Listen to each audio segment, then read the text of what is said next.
camera on Ian Murray. See if we can get him. With a knife on the side. Hello folks and welcome back. It's Sunday the 7th of February. Just having a little powwow with the big fella Ian Murray. Is going to wipe out John Winning as we watch. So yeah, trying to get some mail because Scott Love at 7, who has been rock solid in the Giltinan and winning most of our championship races in the past. If you've been following us, you would know that Gotta Love It hasn't won a scratch race at this point in time. He got a second a couple of weeks ago. So anyway, today, just to give you the heads up, we're Dougie Cameron and is the PRO, and he's got the ripple side down here off Robertson's Point. We're doing a course 2, an easterly course today. Wind is pretty down, but pretty flaky, and I think this could be what we're going to get a lot of during the Giltinan. So we're interested to know where this Sydney fleet is, the likes of Smeg and Noakes Youth. Gotta Love It for sure. Applies all the heavy hitters, Michael Coxon. You'll get a fair idea today how they're shaping up for the JJ, we hope. So course today off this start line here, straight up to Shark Island, round that, back to Clark, down here to the bottom, back up to Shark, straight down, and then back up to Clark Island, finish on a win will complete. This is a 3-boy handicap. I don't know if you've seen this before, if you're just new to our broadcast. This is where we have a scratch start and all the boats carry their handicap to the turn marks. There's 3 turn marks up in Rose Bay, which we'll discover when we get up there. There's a red, a blue and a white. The red mark is the closest, so the boats on the longer handicaps take a shortcut. The blokes on the medium handicaps go halfway, and then there's one scratch boat out here today, which is Appliances Online, with the lack of David Witts in Subic Bay, so Tommy Anderson is on that one. There's a lot of other changes which we'll give you as we go around, but that's basically the setup. 3-boy handicap, scratch start, handicaps unwind as we go. Warwick, Rooklyn, yeah, we're getting used to these sort of flaky days, mate. Yeah, well, it's getting that time of the year, isn't it? It's certainly going to be a heads out of the boat day, and plenty of dialogue between the skippers and the sheet hands, the tacticians, trying to hook up the dots, getting up to Rose Bay. So we're about to go into a sequence. Ian Murray just said to us that 7's broken their gooseneck. Today? Yeah, just then, for the 2nd week in a row. How does that happen? That's got me back. You have to ask Ian, he does the engineering. Made out of or oversees it. Well, he's always tinkering. But yeah, talking about them, they haven't been out. New team, obviously. Scotty Babbage with SoftBank AC team. Sammy Newton with Oracle. And that team hasn't been out training a lot. They were out Friday. You saw them, Kilo, with plenty of air on Friday. Yeah, no, there was. It was a gusty sou'easter, and they were out with their 2nd rig, obviously trying to get something cooking, and all I saw them doing was capsizing practice coming into Double Bay. So, Bucko, welcome aboard again, brother. You want to give us and the folks all around the world weather forecast as it turns out on Sydney Harbour? Yeah, world weather forecast, Sydney Harbour portion is this. As we noted, the Sydney had a bit of a bashing through the week, a little low off the east coast here, which is hanging around pretty persistently, and Thursday and Friday you could have been excused for thinking it was midwinter with plenty of wind and plenty of rain. But that's all gone, and today we've got a lovely little bit of leftover gradient wind and just a smear of sea breeze over the top of it, so the breeze pretty much east-southeast, and we're on a good course. Bucko, is the wind sticking to the water from where you're sitting? Yeah, there's coolness in the air, and so it's not doing a bad job of getting glued down. Okay, Bucko, while you're on air then, your podium today, brother, and this tricky, light, patchy easterly, you've got to pick 3 boats. The podium today, given the handicaps, the 3-boy system, and I know that we haven't been very successful picking the podium lately, Killer. It's a hard thing. I'm going with Asco, Smeg, and Cooper's 62 Rag and Famish. Okay. Was it? What do you got for us? I'll go Noakes Youth, where they've got Kevin Nixon coming back out and subbing for Reece Morris. So a lot of experience and a lot of smart brains in that man's head.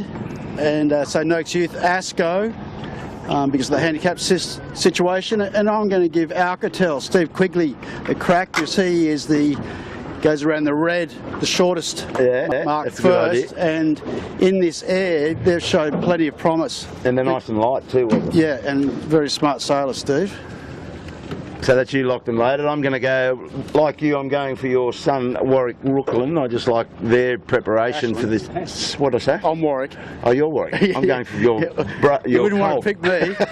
You do, you don't, dude. Okay, Ashley and Rooklyn in the Noakes Youth to win it from, same as you, Asco to run second, and I got the Smegglers coming through. There would be interesting to see their ability today and how they connect the black dot. So that's us. We're all locked and loaded. What have we got left on the clock for this countdown? 2:50, and should be noted Daniel Phillips has stepped in on the Lumix. Very handy man. Very good sub. And did you say he's going to do the JJs? Yeah, that's his plan. Yeah, good. He was sailing with Howie Hamlin last year on the sheet. It's a great effect.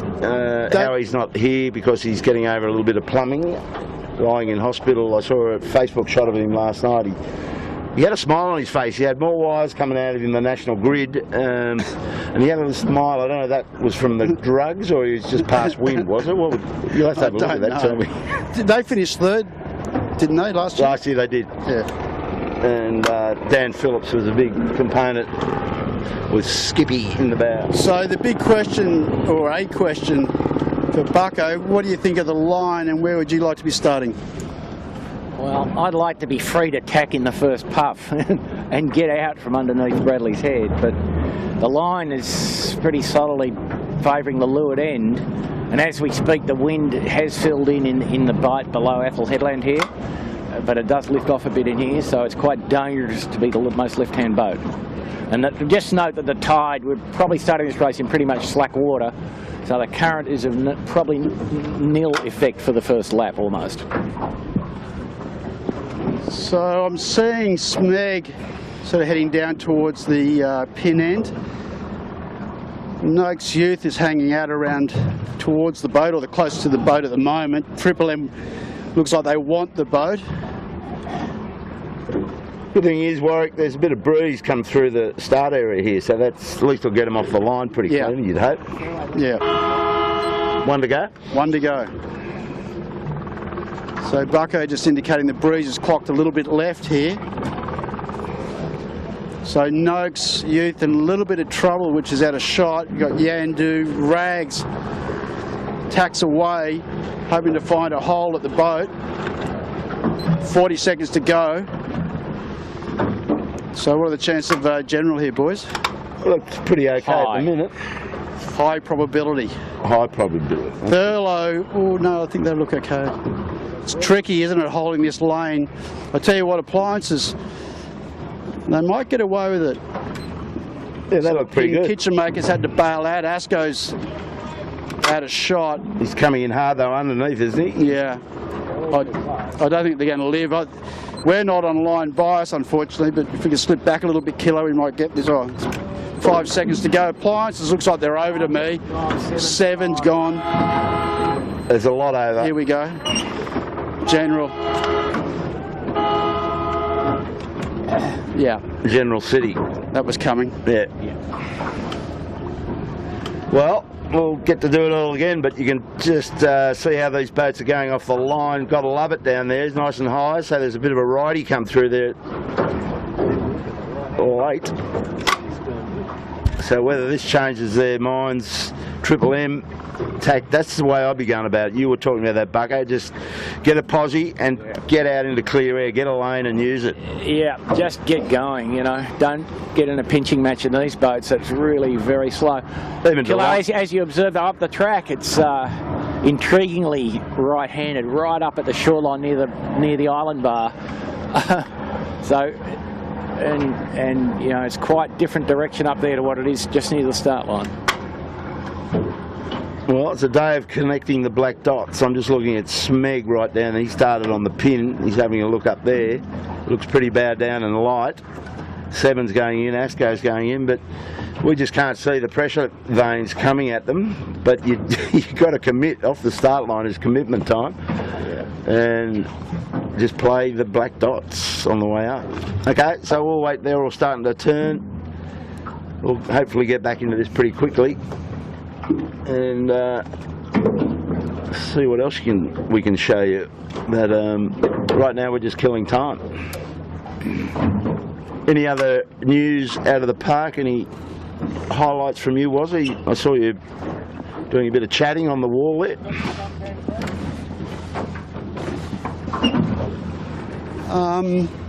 Yeah, not really.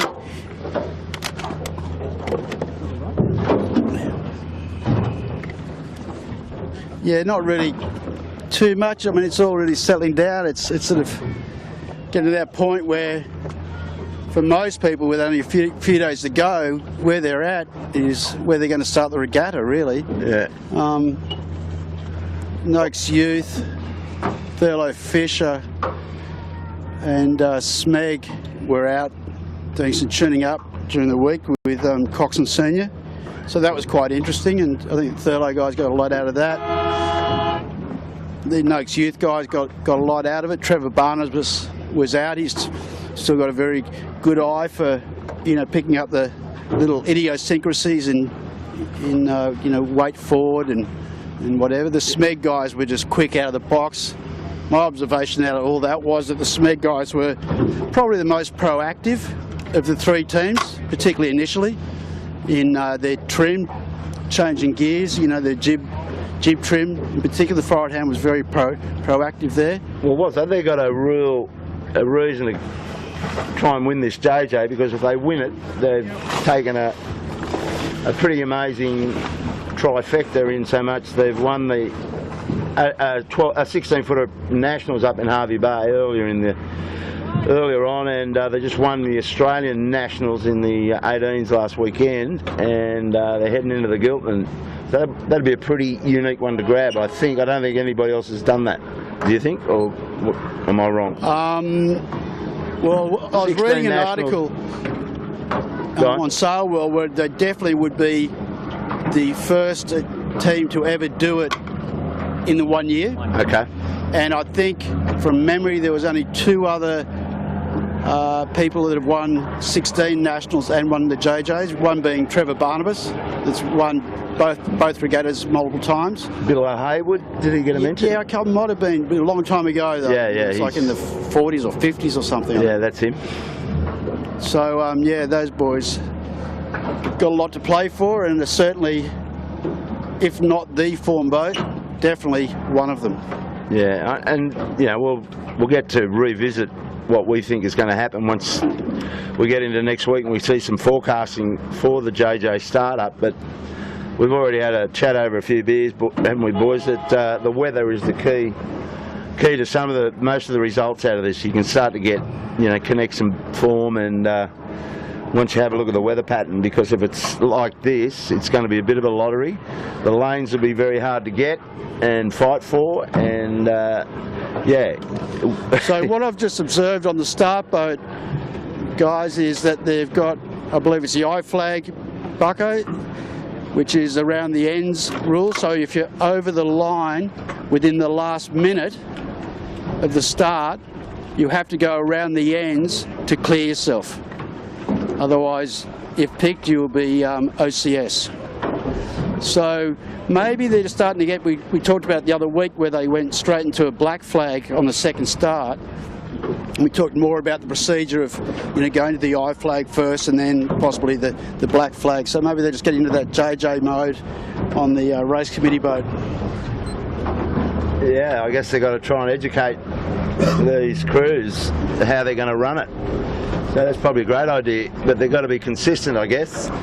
Well, I think consistency is always really helpful, and for a lot of the regattas we've done the last few years internationally, where there's professional PROs, they're always very vocal in terms of telling the competitors what they're thinking, how they're going to run procedures and so forth. So there's no real surprises. Well, let's just see if we can get them away this time with this I flag. And the onus is on the sailors to observe that flag, Warwick, I guess. Absolutely.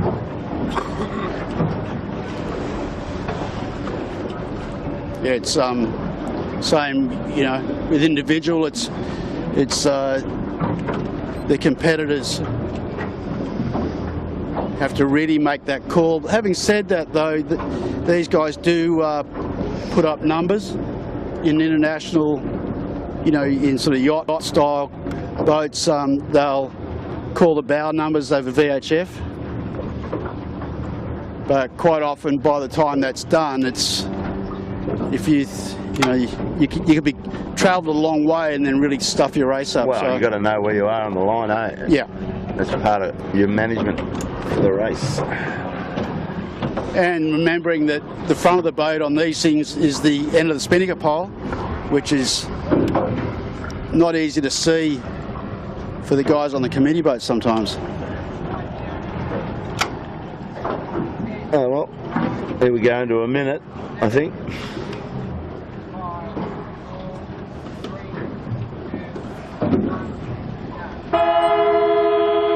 Okay, 1 minute to go.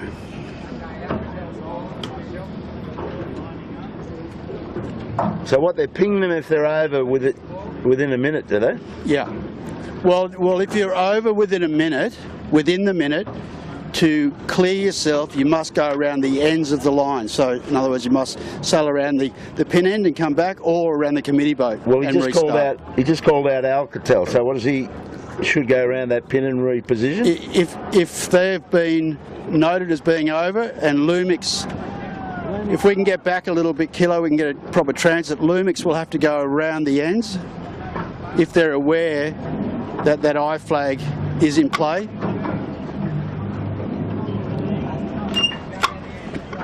I think he wants to come round the end and come back on the other leg. Well, he has to come round the end, otherwise yeah. he's not cleared his start.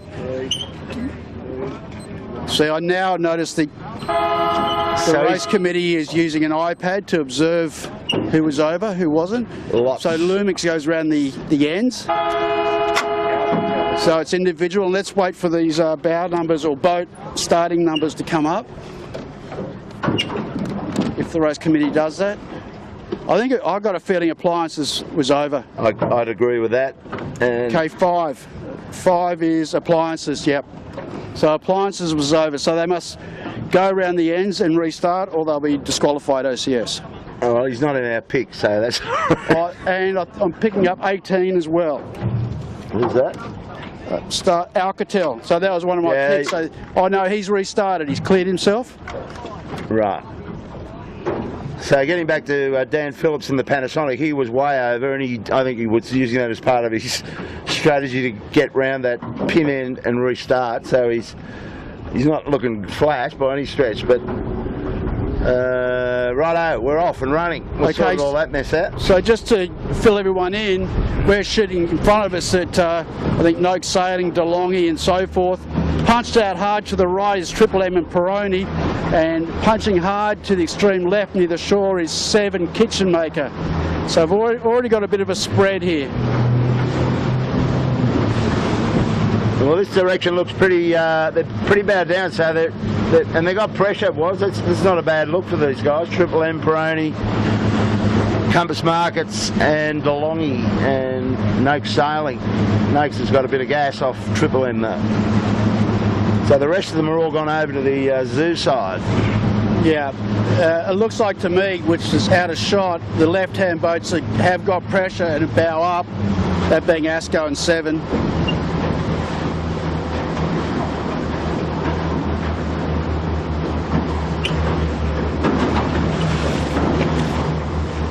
Well, they do look bow up right now, and they do look like they're 3-stringing, so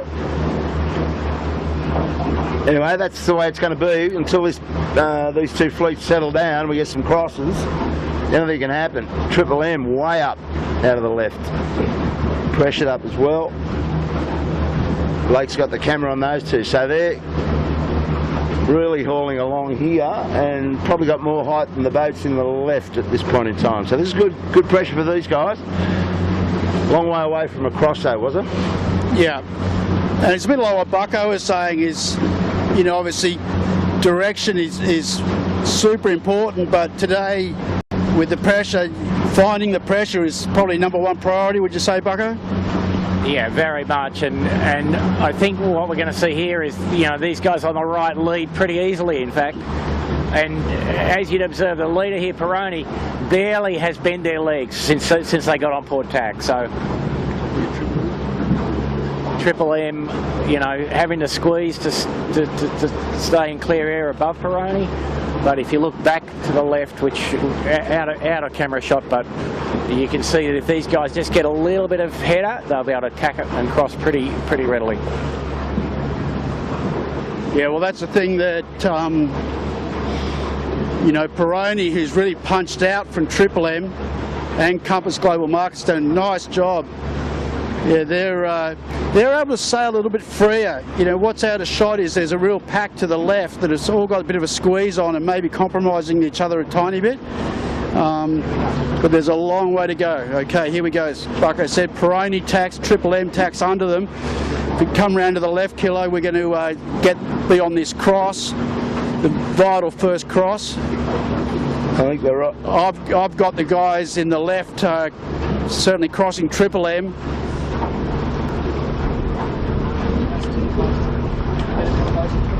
It's going to remix them up again though. I think Peroni's going all right, and I think Compass is going all right.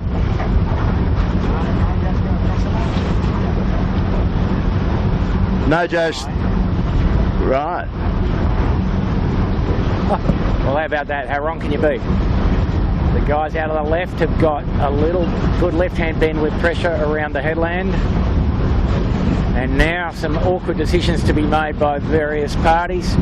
Solid pressure all the way up to Bradley's head though. So 2 more tacks, the cost for two extra tacks in these boats in this wind speed is a couple of boat lengths, about 4 boat lengths. So you're always mindful of that, and maybe what we'll see here is just a bit of a drag race now with people just going to the extremities and trying to stay in the wind, and I think the whole fleet is now in pretty good pressure. But Smeg, who went furthest left off the line, is not in particularly good shape in the middle of the fleet. Well, I'm looking at the Mojo boys, the Rise and Mojo, was it? Rag's gone out to Clark Island, but here they are again. Good pressure coming down at them. And young Ash Rooklyn doing a mighty fine job with... Well, they've moved up a bit. They were just behind Thurlow, so they've jumped Thurlow, and in my mind probably second at the moment. Yeah, would be second. We've got a little bit of funky air coming, and the other thing too, we've got a ferry coming. So Blake, if you come a little bit to your right, you'll pick up the ferry, and the ferry will go over the top of these guys, like to windward of them. Why is that? He's going to bust the fleet up. Oh, is he? He's doing a big hard right turn there. So that might split the fleet. We've got you got that right. And we've got a fast ferry he's had to pull up to avoid Ilve. Let's get to the left.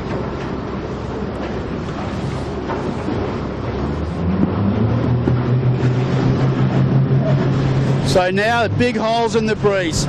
So just as we'd said that we thought Mojo and Noakes Youth were leading, I think now Asco, yeah, just so up and down. Major holes. And it looks to me that Asco's going into lighter air and that Mojo and Noakes Youth will get new air in a second. We'll go over and set up off Marcus Ashley Jones and the Dorrans, the new combination of brothers on this boat for the JJ. Nicely lifted there, good pressure. So we'll set up and just see how they're looking for the rest.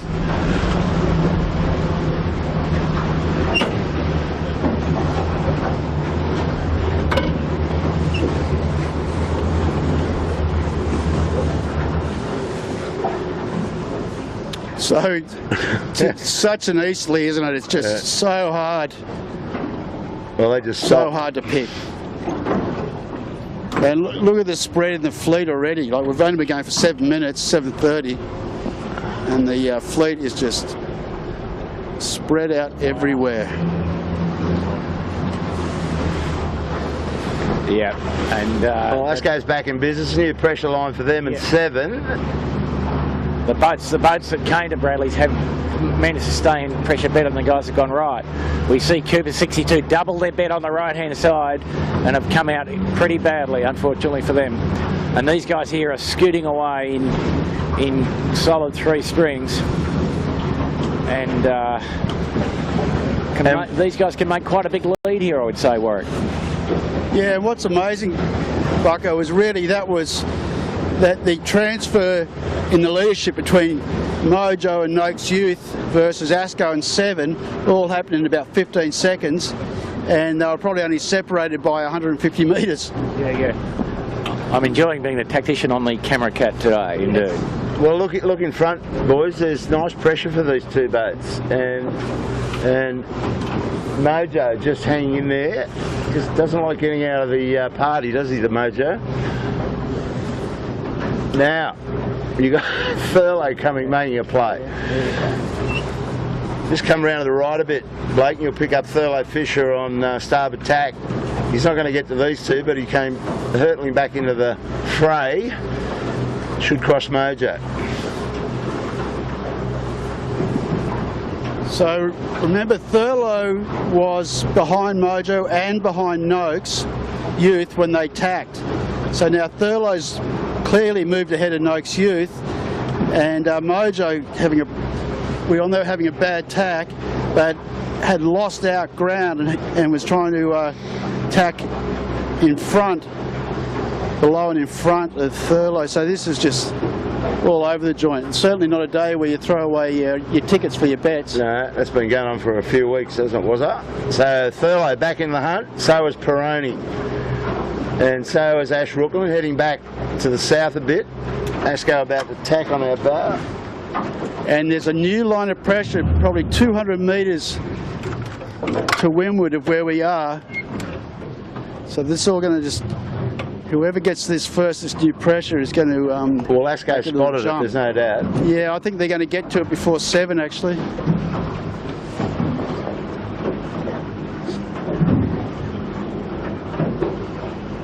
What, about 100 metres off their bow at the moment? Yeah. Starting to fill down.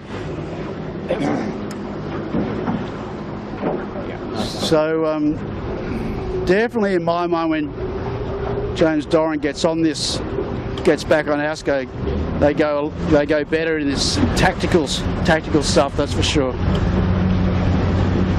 Yeah, he's got a good head about this, putting the black dots together. We've seen it in those course 6s when Asco shines going up into Watson's Bay. It's very similar. So there's the pressure. So they're all tacked on it. Mojo's still going. Not a flash tack on Asco. He's struggling for steerage. Michael Coxon roars into them.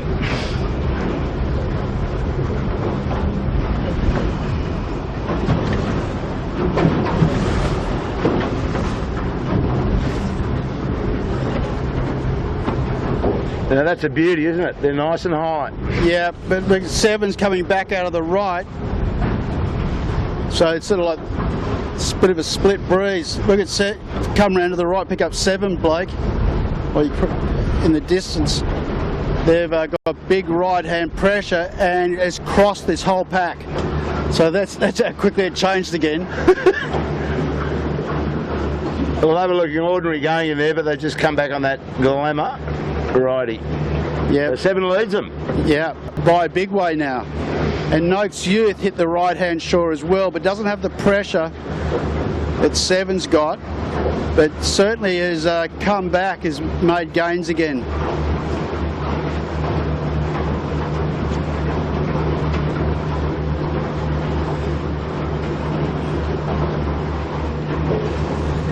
Look at that, Noakes Youth goes up into 2nd.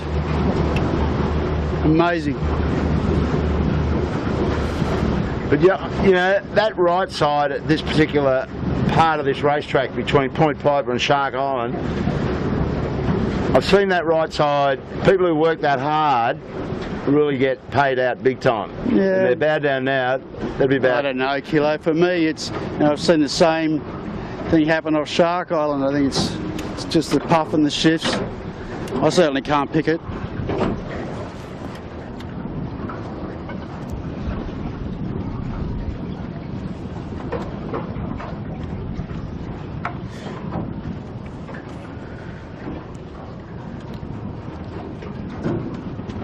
I'm just looking at Thurlow Fisher, gone right in hard to the rocks in there. It's good to see what he gets. Kevin Nixon's not having a bad start to his comeback. It's been a long time since he's been on the sheet of an 18. I think it's when we had the Club Marine. I don't know how many decades ago that was. So how does he get his fitness? He just goes. Bike rider, he goes to the gym. Goes to the gym. Goes to the gym. Plays golf. Look, and they're getting big little righties there.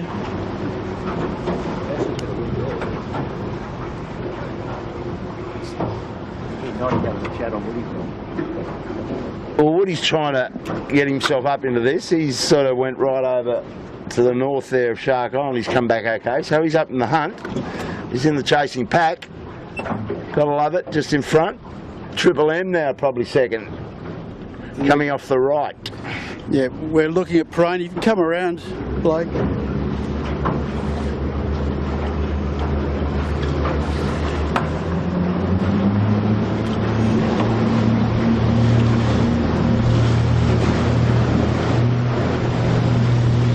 So I've spotted the mark. I've got a visual on the mark.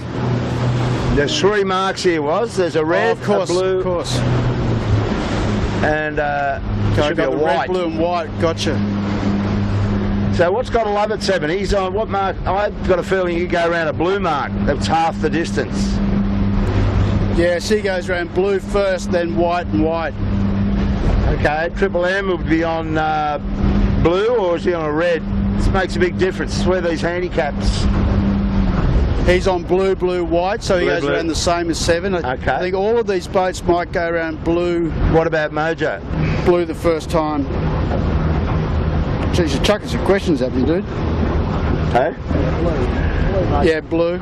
He's on a blue? Yep. Well, he could be leading them once he goes around his blue. No, they all go around 7, blue. they're all on blue. Sorry. So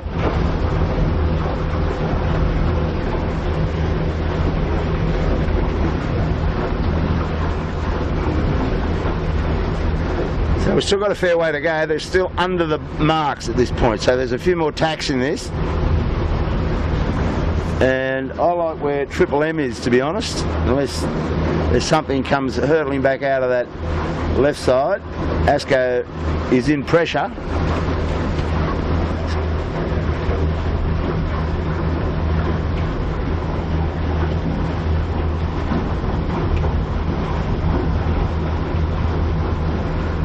Got a bit of interest here. Also, there's a fleet of, what are these things, B18s or something, coming straight across these approach marks for the 18s. That could be fun. Mixed fleet out of Wallara, 5s, B14s, all that stuff.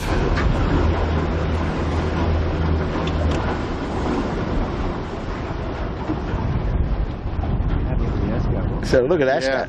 Yeah, Asco's. If they can just get a bit of a header with pressure, they might cross 7.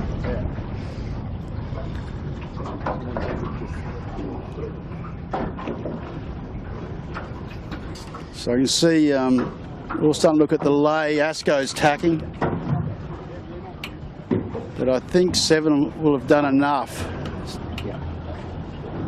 7, funnily enough, tacks a long way under Asco, so well, they might make one of them's going to be right, one's going to be wrong. Yeah. Asco is coming in quick at the moment, but so funky here, it's hard to tell whether, on a tight lay, whether you've done enough until right at the end. But it looks like to me 7's done enough and Asco has gone too far.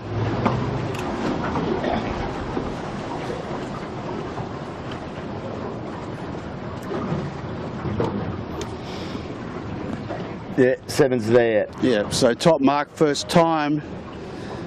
Looks like if Noakes Youth can make this lay, it'll be 7 first, Asco second, well overlaid. And Noakes Youth looking for a tight line, trying to lay, I think they will. They'll get round in 3rd.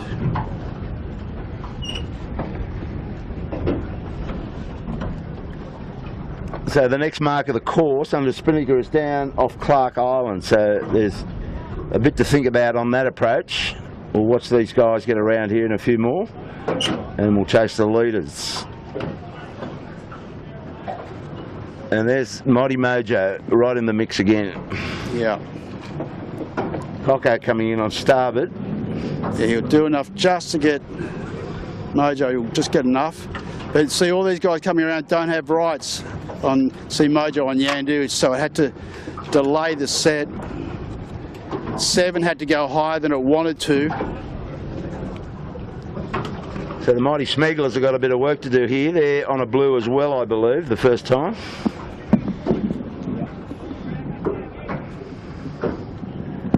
Yeah, see, they're blue, white, white, so they're going to have their work cut out for them. Well, yeah.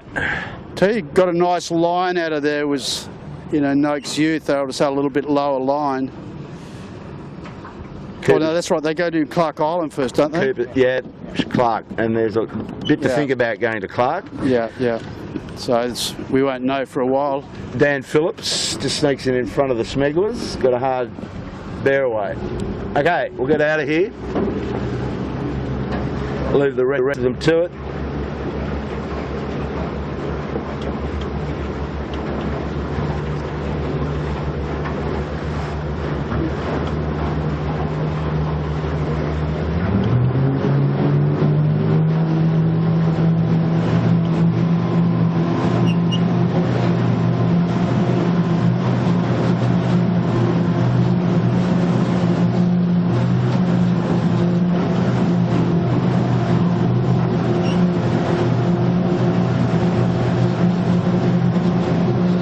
Just looking ahead, was it?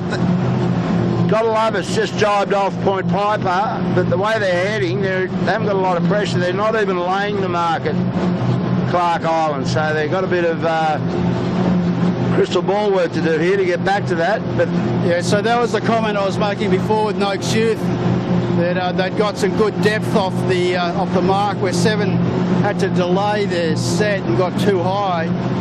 So interesting to see, come around to the right, Blake, just focus on Asco and Noakes Youth, whether they're far enough away from the headland, the lee, to not have to jibe again. But I can't quite pick the mark. Can you, Bucko?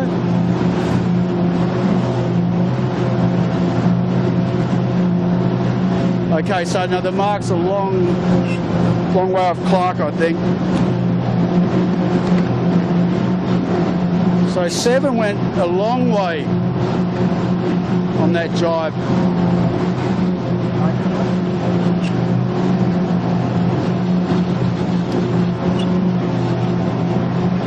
well, Asco's on a VMG sort of course for this. He's got a guy sitting in, so they're trying to get down there in 1, but they can jibe out any time they like. They wouldn't have to do be a very short jibe out just to get away from the headland. I think that Asco and Noakes Youth might get a little bit of breeze off this point that I can see. I'm not sure. But 7, probably too hard to pick up. Maybe has gone too far. If you come around to your right, Blake, and pick up 7. He's right around, even further around, Blake, but they're fully loaded up, so they're 3 strings and pressed. But for me, in this breeze, Asco, big lifted. Sorry, but looking at 7, I don't know if you want to be in that mode in this much pressure, do you think, Bucko? Oh, I think he's done the safe thing. I think he's a little bit, he's gone a little bit too far, but he's happy to be pressed in.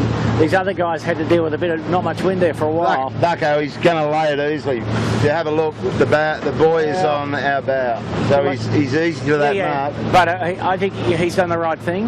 But these guys, Asco's done a good job also. Well, there's just been a big shift, actually. I mean, Asco's had a shot. We weren't really talking about him laying, Kilo. We're just sort of discussing whether that was the right mode for them to be. He's fully pressured as well. And he's got his bow down.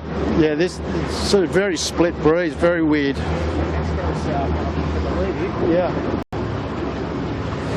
So look at the angles of the 2 boats, Bucko. You know, there's hardly... Asco's going to lead him. Asco will lead him. But there's only about a 30 degrees differential in heading, but they're on opposite jibes. Yeah, there's about 40 degrees between the 2 boats on opposite jibes, exactly. Asco crosses ahead, Bucko. Yeah, Asco easily in front, I know. But Asco did take some risk there, Kilo, and they got away with it. They got away with it. A la James Doran style. Yeah. New leader. Yep. And if you look back up the track, which you can't do, the guys up the track have got completely different wind now, and they're actually going to do about 5 jibes to get down to this mark. So that really means, Bucko, he's got no youth off his starboard side here, that to me, Bucko, just exactly what you were saying, that it looks like these 3 boats have actually put a big jump on the rest of the field. Yeah. Like they've just gapped the rest of the field. Like at the moment it's between these 3. Yeah, it was. I mean, if you look back, and the camera's not there, but there's now, these guys have got about 90 seconds on the fleet, and that all happened really, half of that, just happened in 2 minutes, And that's just the effect of getting the puff and being on the right side of it.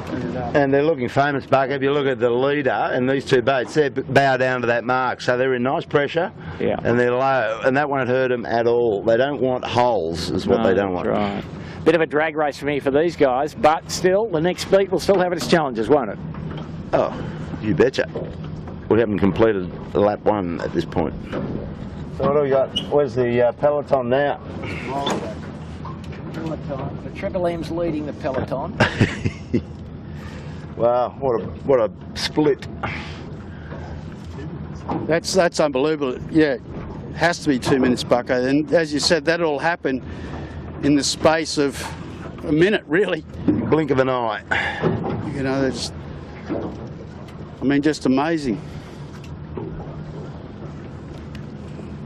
Well, they're just struggling to get down here, aren't they? They just can't put any pressure together. Big time. I mean, all these guys have covered basically, at least half of the distance again that the first 3 did, just from the wind direction. Well, I'll tell you who has struggled through the peloton, who was quite well back, is the Smegglers. They've got in front of John Winning and probably chopped out Mojo even here. Blake's on Smeg, yeah? Maybe now. Yeah, so that's Smeg, the red shooter Smeg. Rag will be next with Triple M, but Smeg's made up a lot of ground by going the ASCO route down there.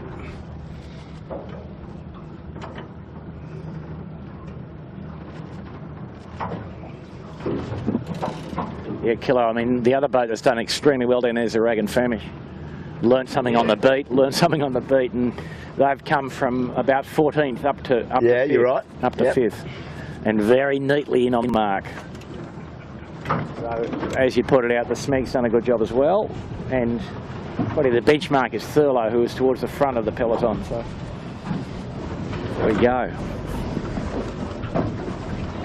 Well, this is catch up for these guys. They've got a lot of catching. They're not going to catch those first 3. Well, that's my prediction. Well, let's see.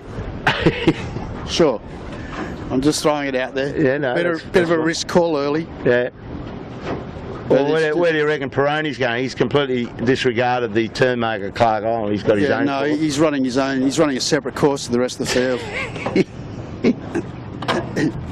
Oh dear.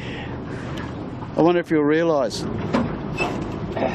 I don't think so. He'll blow up. He's gone. He's gone. It's going to be a meltdown. So right up the front, 7 and Noakes Youth are in a real tussle. Nalbasal lower than ASCO. So it's going to be interesting to see when we get at the bottom mark how that pans out. But I think ASCO's hasn't done as well from, I know we're a long way back, but I reckon 7 and Noakes Youth might get in front of ASCO. Camera on last week's winner, John Winning, Lottie Hay and Jimmy Beck, the Mighty Andu. They won that race last week in fine style. Did a Houdini round the back of Clark Island, if you watched that race. That was a race winner. And he's right in this peloton area. Plenty of heavy hitters to play with. So what's out of shot, Kilo, is ASCO got into light air and got really lifted, and then just in the last 10 seconds I saw a bit of a split happen in obviously pressure, I dare say, between Noakes Youth and 7, so they're all getting a bit of separation. So I got a feeling, as I said before, I think the lead will change again when we get to the bottom.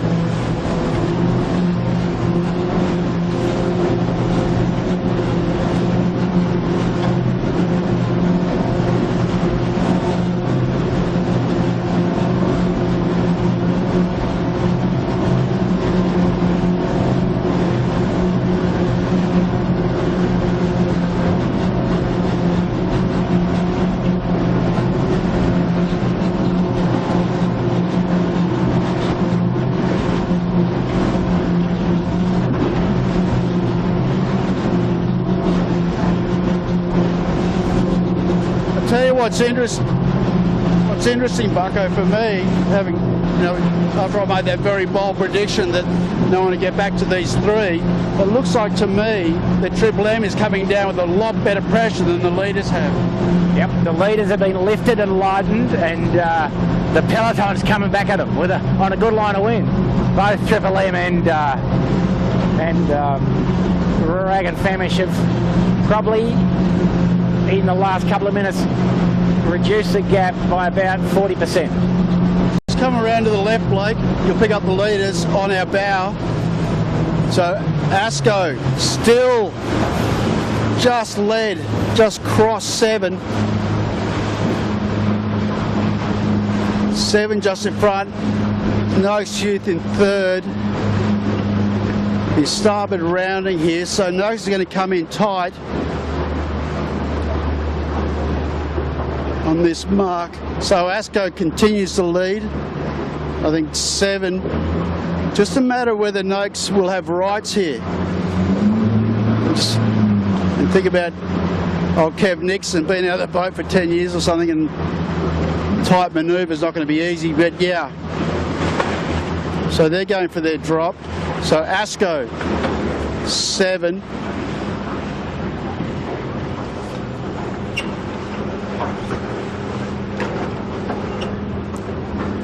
Crew work has to be tidy here. Noakes Youth 2 sail jibe. The old fella doing a good job.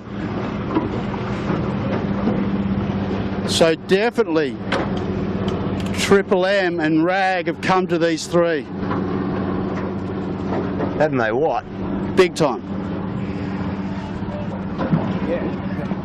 And what's big time's an understatement, The gap now from the leader. Oh, sorry. Just didn't know what to do with the Rag. Everybody, the gap now from the leader to the 4th boat is less than 1 minute. And 4 minutes ago it was probably 2 minutes. Yeah. Extraordinary days thus far. So we see Asco easily 7, Noakes Youth, Triple M and Cooper 62 in that order. And again, but the 4th and 5th boats have maintained a solid gap on the 6th and 7th boats. Smeg and Thurlow now 6th and 7th, with Yandu 8th, I think. So looking upwind, Bucko, Noakes was the first to bail, then Asco 7's pushed hard against the shore. So it's hard to tell at this stage which one's better than the other in a way, isn't it? Yeah. I think 7's probably done best here. They're in pressure and it looks like they could sail for quite a long time in good left-hand air now. And but Asco probably not too much different to them, and yeah. So Blake, if you want to come around to the right, we'll see, keep coming, we'll see the Triple M just tacking off the ferry wharf here, and the Cooper 62 simultaneously, and further around to the right, the Colour 7 standing here in good pressure. Lovely line of breeze.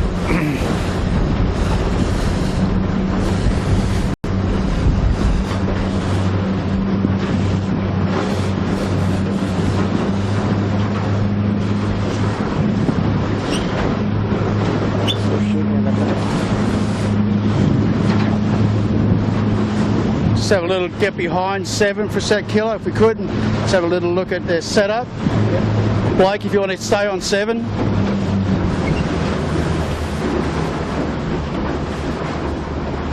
Know that they've made a little adjustment to the luff fan on that mainsail. Looks pretty powered up, Bucko. Yeah, I mean, it looks pretty good as long as they've got gust response, you know, and that's always the problem. They can look great, static in 8 knots of wind, which is what they've got now. But getting it so that when the puff comes, they don't have to do too much is a big key. Looking upwind here, Warwick, we see another line of wind, right-handed air, over past the cruising boat up on the track here. But the 7's going to go to Bradley's, which is the low-risk route in theory. Yeah, well, what's out of shot at the moment is 7 put a lot of time on Noakes Youth. And as we look at 7, they're going back to the left, and Asco continues hard out to the right. So let's see who's right and wrong with those decisions in about 4 minutes' time.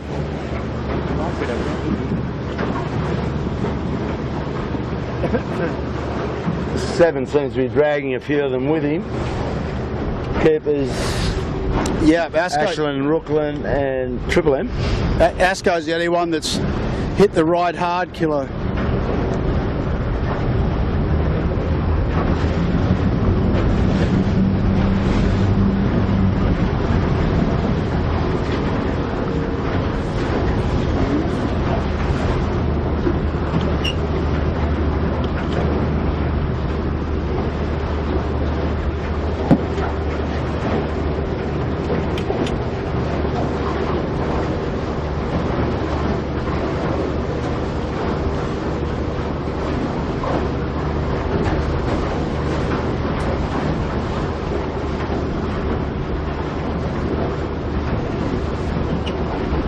Can't see the Mighty Mojo, Warwick. They must have had a pretty average trip down the harbour under Spinnaker. Oh, there they are. They're behind Panasonic. So that was a bit of a loser for them. But they just battle away nicely, those guys. Pretty impressed with them. So what do you got here, Wazzo? You got seven pretty high. Where's Asco? Well, Asco's... So Triple M now heading back to the right. Just still going maybe in. 15 seconds behind seven. So now the pack is now heading out to the right. Noakes Youth, Thurlow, Triple M, 7. Asco was the first to, continued on there and was the first to do it. Well, they're banking on a lot of money over there, mate. They're well in there. Yeah, well, let's see what they come back with. Well, they like the right going downhill under Spinnaker where they got into the lead, so maybe that's yeah. I don't know, Kilo, I can't pick it. It's just so up and down.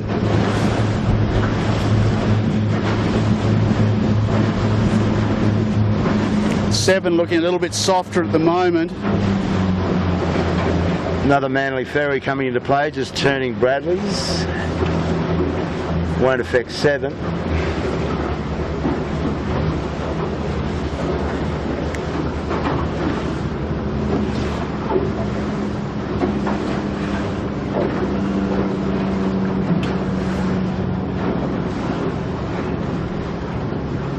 So new pressure for seven.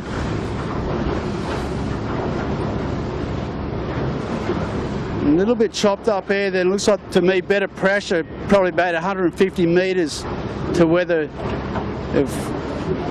are. So it's really going to be, Bucko, whether Asco can get out of that corner okay, isn't it? Yeah, he's taken a fair bit of risk to go there, I would say, you know, and that's being polite. He's just tacked. But I don't know, he might be okay. But seven's done the safe thing, that is what I would say here. We're about to do the unsafe thing under the bow of the ferry, but... As long as the engines keep running, we're okay. Yeah, well, this is interesting. Yeah. The Asco's okay. I think Asco's fine.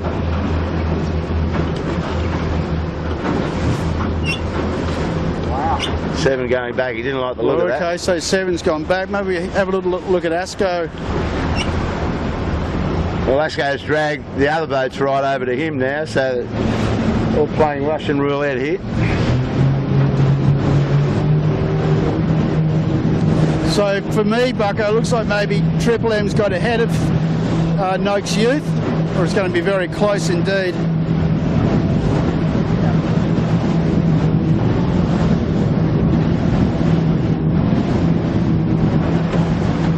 So we really never got to see a clear who was in the lead there, did we? Or do you think Asco had enough? Yeah, I mean, I'm pretty sure that seven wouldn't attack if they were crossing Asco. And if you look, Asco's just come out the back of a southerly path And he will now probably, I don't know, he's probably got to step back to the right one more time. Otherwise he gets in no man's land a bit in the middle here. But if you look from where we are now, Warwick, you'd say that whilst Asko's bow down, he's a fair way in front of 7. Yeah, and that was actually the first point you made was absolutely spot on. I think 7 thought they could cross, they probably would have crossed. Exactly. But geez, Asko's bowed down at the moment. Well, they'll be just looking up the track to see what's coming at them. Plenty of talk on that boat. Yeah, here they go now. So as Bucko was just saying, there's a bit of a no man's land in the centre here. You've really got to make a decision, don't you, and back that decision and not sort of end up in the middle of nothing. But we see now 7 without too much wind down near Bradley's Head, not on camera, but and there's not much wind on the track at large. Although just where we are now, I reckon that the Triple M is now threatening the leader. Yeah, I just had a look at that. You're right. They're gone hard in with Ashland Rookland. The camera's on Asko, but Triple M's just tacked in a nice line of wind adjacent to Clark Island, and it's nice right-handed air, and they'd be feeling reasonably happy with their effort there, I'd say. Aha. So we've got 7 at Bradley's, and these guys... Asko now tacking back. Sorry, Killer. Asko tacking back. Can you sit there? Yeah, mate. Can you sit there? So Asko's had to respond to Triple M.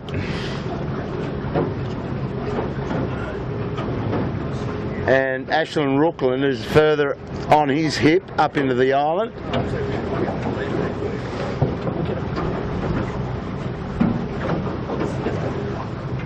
Ashland and Rookland's come back into play here, boys.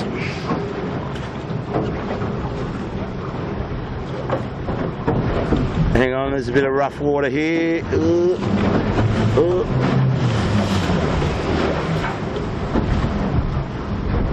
Noakes Youth looking famous. But we can take it all back, Was. I think the 7's got a great line off Bradley's Head. Yeah. If you go round to the right, Blake, right round to Bradley's Head, you can see the 7 coming off with cracking amount of pressure. Bow direction quite good, but very little in it, but the 7 will cross the Asko as they presently stand. Yeah, Asko's bow just went up. Except Asko's bow went up 20 degrees as we spoke. So now the Asko's back in front. Such is the game of snakes and ladders we have here. You got that right. There's a further good line coming now for the Asko from the right. So you'd expect he's just going to get there. But he might not be far enough right. Noakes Youth is just short on. Yeah, so where we are, we see Noakes Youth not at full pressure, so that's the great priority. And yeah, these guys are about to bow out on the left for sure. And Asko has had to tack back. So Blake, if you want to come around to the right, new leader. Asko 7 leading, Asko. Triple M in 3rd. At the moment, that is. At the moment, but wait, there'll be a further update in about 30 seconds. I'm actually just seeing, just look over your right-hand shoulder, Bucko. I'm seeing a bit of right-hand pressure. Yeah. The Asko's on the right side of it.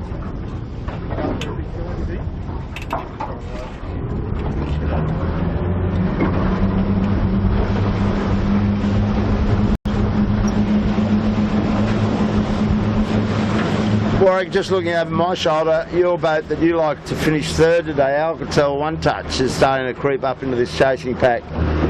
And he's right amongst the leaders of the peloton right now, so plenty of overtaking lanes, as you can appreciate with what we're watching up at this end of the fleet. 7 gone out, halved the other way again. Asko persevering with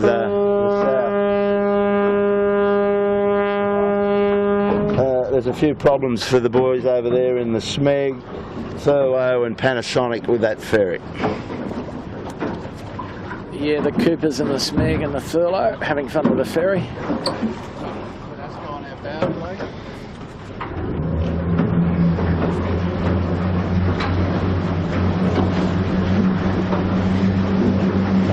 Who do you like to lead at the top here? They're both going around white marks this time was. They were blue last time, and I think they're going white.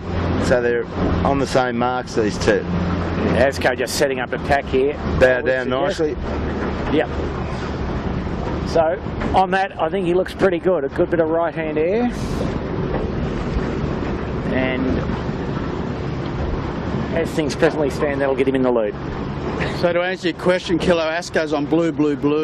Oh! So the middle one all the way. Well, and they're one of my picks, I think. Yeah, you picked Asco. And Noakes Youth and Alcatel, that's right. So there's the situ between the two of them. Asco bow up to 7 at this point in time. Nice pressure. Still climbing. Gone, Kilo, gone. Well, I don't know about gone. No, but he'll cross him. So the ferry did the ferry have to stop? Smeg's going to Manly off the front of the ferry. Oh dear. I think the ferry had to stop over there. Yeah, the ferry is involved in some histrionics of some kind. We've had enough of those this year, haven't we, Woz? Yeah, definitely had enough of those. Oh dear. So third at the moment would be Johnny Sweeney, Monty and Robbie Bell in the Triple M. And they've been sailing pretty well. They haven't taken great amounts of risk. It's all going forward for them. Quite calm and comfortable. So this cross, she's close. Yeah, but it's easy. And the next line of breeze is pretty critical here. And you see, you watch here, Asco's, both boats are now on the face of a pretty solid puff. There's wind on our bow, Bucko, and 7's heading into it. Yeah, no, they're both in it. And a big bit of wind too, relative to the average wind strength for the day.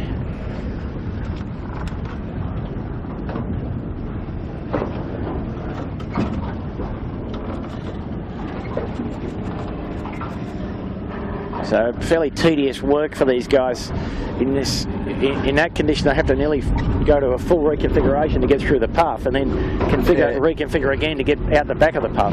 Yeah, well, they're all on high settings, aren't they, on their trapezes? They're swinging high for the lulls. Well, now that 7 has still got an adjustable rig, but you have to actually go into the boat to adjust it. The only tools they've really got is jib sheet tension and vang.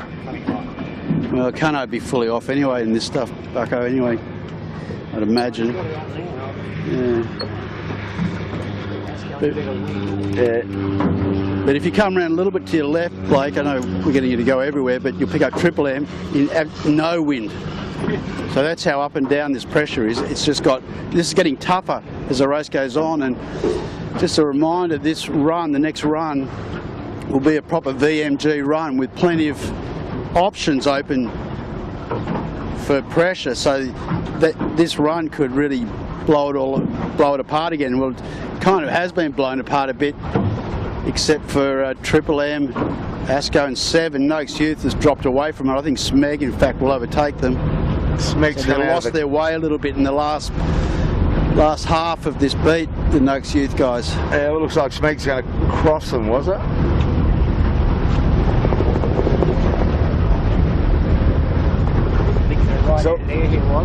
So all the fun's in front of us. 7's hooked up to a big righty, and Asco's bow down. Big bit of right-hand air, and the 5th boat, which might be Cooper's, who's just straight behind the camera boat at the moment, will be the beneficiary here, and you expect to see them threatening the podium, although Smeg is also threatening from the other side.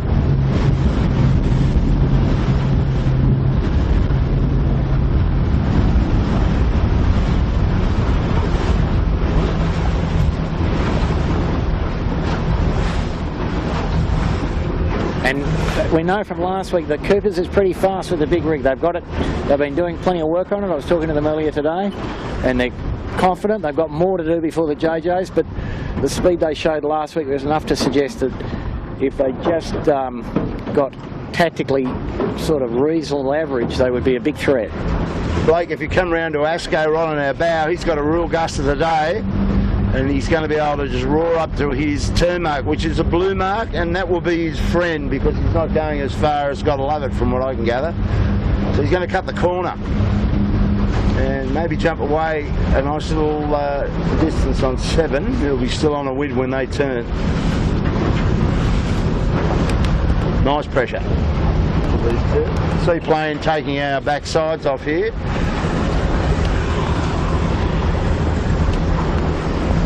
No probs.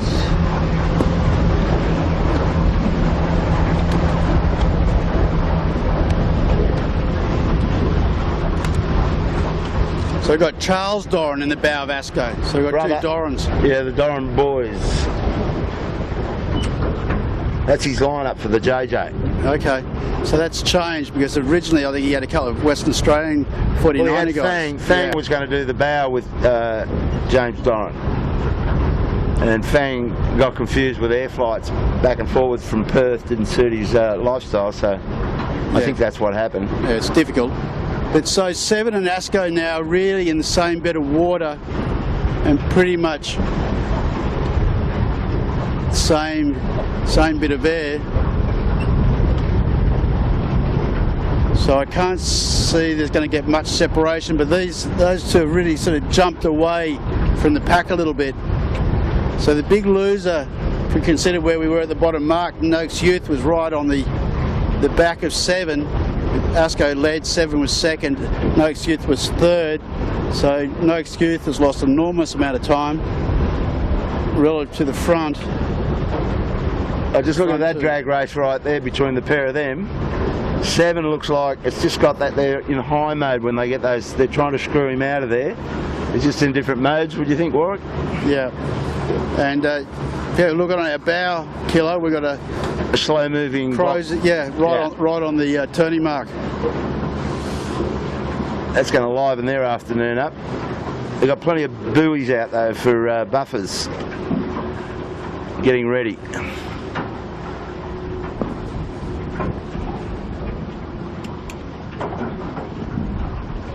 Norman. Storm and Norman.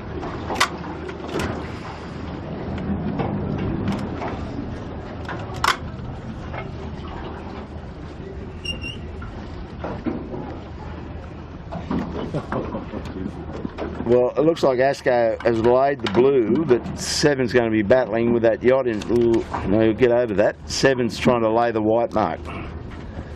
So that's the gap between the handicap boys. Ooh, he's under the yacht now. Yeah. Joe Harrison with his is that Jay's boat pimped up? I think you're right. Yeah, you're dead right. He's got it in a beautiful position. Just been doing some work, been in the yard, given its full birthday. So Asco leads. Go, you good thing, Asco.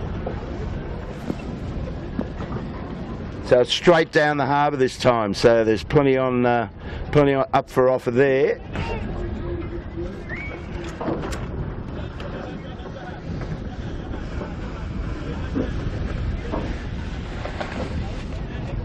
Seven's out of there. Triple M coming in for its blue turn mark. You can get there. So Triple M's hung in there, haven't they, really? Well, they dropped off. They were closer than that, just off Point Piper about 5 minutes ago. But they, as you saw them tack off, they tacked into down pressure. It didn't help their cause. I mean, if we have a look back, I mean, Coopers was making big inroads and then just ran out of wind completely. So the status quo sort of remained here at the front with the Triple M, you know, comfortable third place. But at one stage they were barely 2 boat lengths in front of Cooper's 62, and that was, you know, within the last 4 minutes. So very tricky up the top here. A little bit, you know, two minutes of good wind, and you can make quite a bit of ground. But looks as if the Coopers will be round in fourth, with a reasonable buffer to 5th. And that would be the Smigglers, who've got the better of Michael Coxon. I'll tell you who's not far out of this, who's really, can't remember exactly, but must have had a pretty good beat, is Daniel Phillips and Lumix. So he's got ahead of Noakes. Noakes Youth has been the one that's been really hurt. Yeah, they've lost, what, 1, 2. Right. they've lost 4 places on that beat. Well, Lumix will be going around the blue, as will Ashland and the boys in the Noakes Youth, if my memory serves me right. Yeah, So- Noakes Sailing must have had a good beat too. I don't remember them being Well, they'll be going around as a red close to mark. the pack. I think they're on blues, Kilo. Are they? That's a shame. They could have cut a nice Yeah. corner there. Nice little shortcut. Dan Phillips is starting to get the bit in his teeth. First day on board with the boys. So they've got to do one complete VMG run all the way to the bottom, and then another beat, and then a run to the finish off Clark Island. So still a lot of yachting in this, and we're going for 54 minutes already. We've got to get out of here for the Smegglers going around the white. So is Michael Coxon.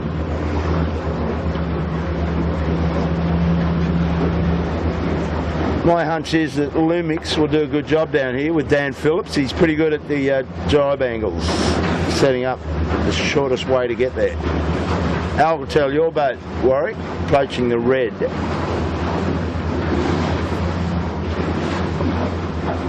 And passing the red, so he's on blue as well. Just come around a little bit. Oh, we're on Smeg at the moment, I think. But just ahead of Smeg is Noakes Sailing that's in really good pressure. So really it's a bit of luck of the draw here, Bucko, isn't it? It's like what you get when you come around this mark, the breeze you get out of Rose Bay at the time. Because Cooper's just got no breeze and got fully lifted up into Point Piper. Yeah, it's a funny thing now, these boats, in this sort of wind speed, the boats go downwind at the speed of the puff, basically. So if you get a puff, you can stay in that puff for an extremely long time.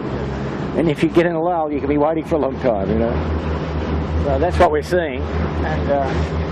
And looking at this, you'd say that Smeg's made a good gain, but I think it'll even out a little bit because Rag will now be able to get around that awkward next part with good pressure against the shoreline at Point Piper.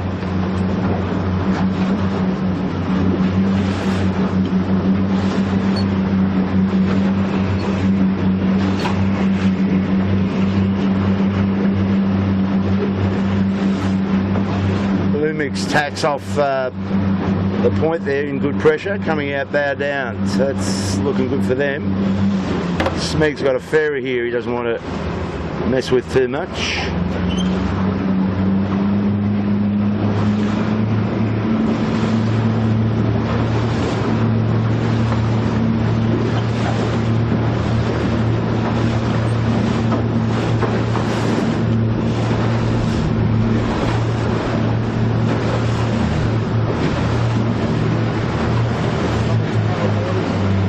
Yeah.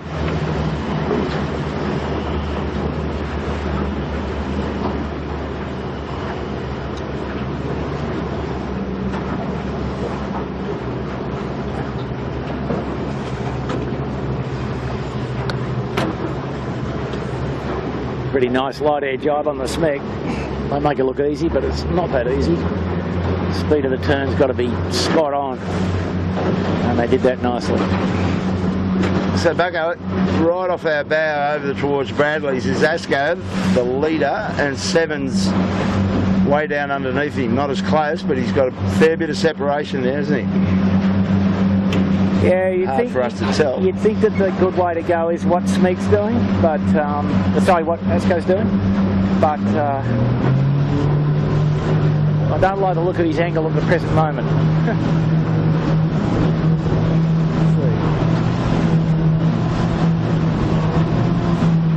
It probably just tends to be a bit more wind against the headland again there as well. Well, Asco's jibe, so you're going to get a cross here, and I think Seven might have him. No, Asco's in front, Kilo. Huh? Asco's in front. You reckon? Put 50 on it, son. Got 3 strings, that's good.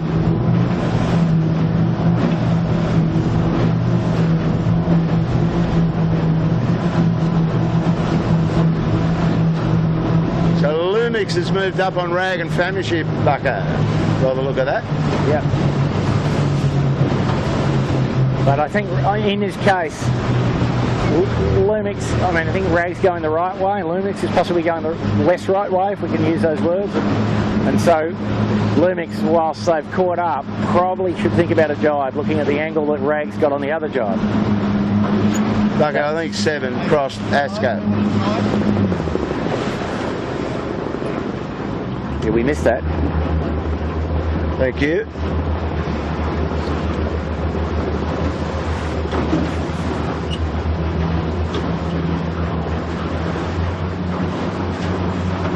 That trap belt's seen a few seasons on Daniel Phillips, the old Elabashe.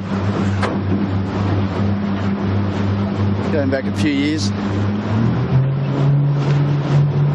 So really working in tandem with Cooper's Rag and Famish. They're basically jibing in about the same place. Reading the shifts basically the same. Got a fair bit of separation between 7 and Asco and the leaders.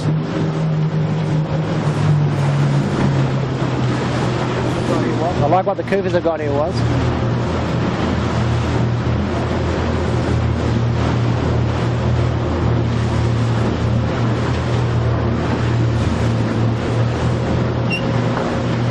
Yeah, they're in nice pressure.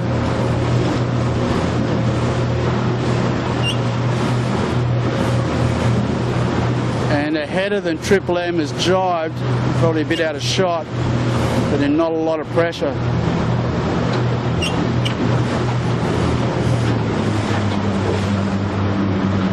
Like if you want to just go around to the right, we'll get the shot of the 7 in here as well. The Coopers is going to jibe, but we think that the Coopers has made some ground on 7 there, Warwick. Yeah, it's a bit hard to tell, to be honest, for me. It's certainly hard for Blake to pick things up a long way away.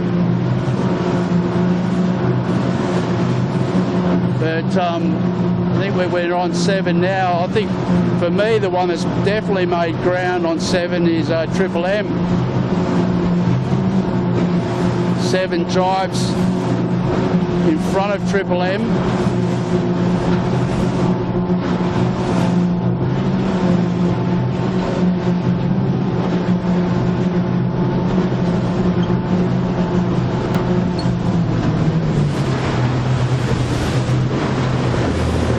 I'll tell you something, Kilo. For me, you know, Jono and Rob and now Monty, these guys are more consistent and were consistently up the front more than I've seen in previous years. Pretty impressive.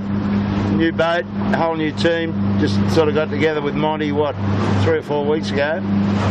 And the difference is right in front of you. These guys that got pace and they're making some good decisions, because there's the race, 1, 2, 3, and they got a complete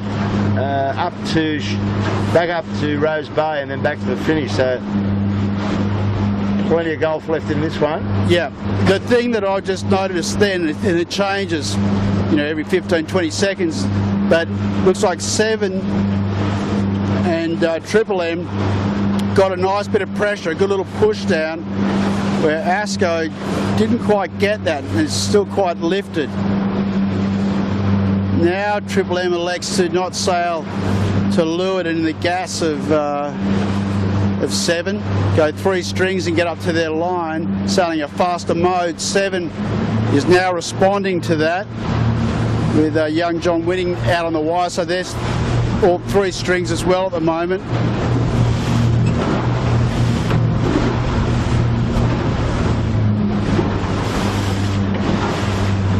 Their gauge on Asco is looking a lot closer than what it was. Asco's man in the boat and he's high at the moment. These guys are fast and going down. So we could have a bit of a lead change with some flourish here. Some excitement for the forward hands. Well, the modes are changing all the time now. On Triple M, now Monty's in the boat now. And same as 7 there, going for their jibe. So they're bailing out of there. Well, I think they want to come back on starboard. Yeah, could well be. Strategy.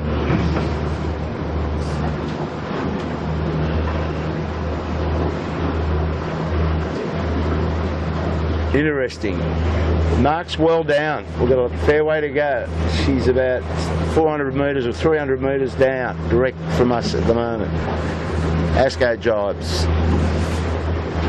7 Triple M's got rights and will cross by the look of this.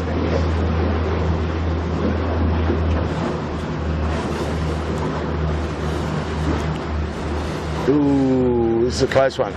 No, Asco just through on that last bit of pressure. Good racing.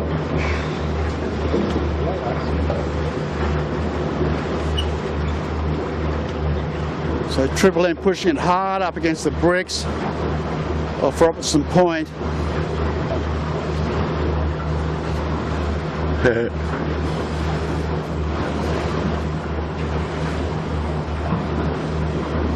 Nice smooth jibe for those guys. And they've come out with pressure down that shoreline. Go out of it soon, but didn't hurt them. So they're all going to have to jibe again. Now the thing is, we're going to probably pick it up in a second if we come around to the left a bit, Kilo, follow these guys, is 7 is coming down with really good pressure on the opposite jibe. And Rag and Famish has romped back into contention here in 4th place. Blasting away there, found his own pressure. Lumix behind us on the shore. So heating up. 7 crosses ahead of Asco. New leader. Yep. So the thing is, I don't know whether Asco's jibed a little bit too early. 7's coming in with a really nice quick line, which is what you want in this light stuff on final approach. Triple M's has to jibe, so Triple M's going to come in very slow here as well.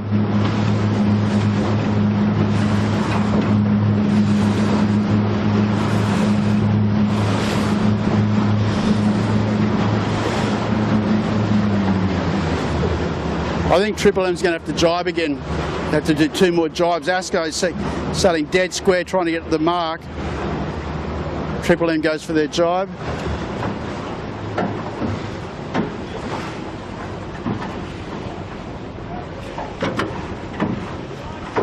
They'll do a jibe drop, Triple M. Now look where the Rags ended up here was.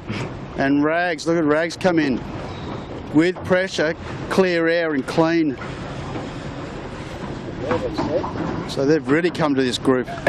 Joined the party big time. And so was Lumix. They didn't do too badly at all.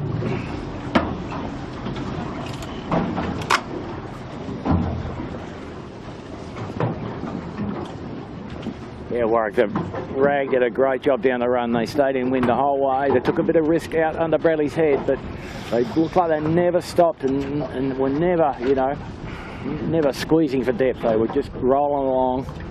Now, what he's learnt, I think, from coming down the run, it could get him to the lead up the beat if he's fast enough. Okay, well, let's see that.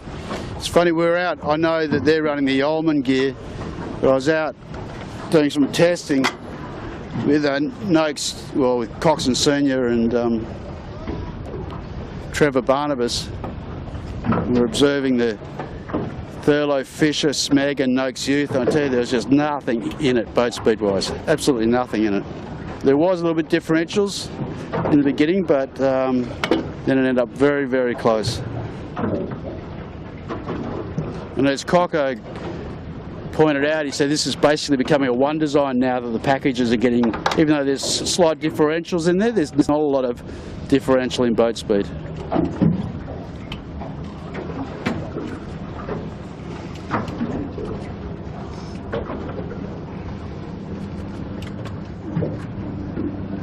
So now the next boat to come around will be Noakes Youth, coming in quite slow.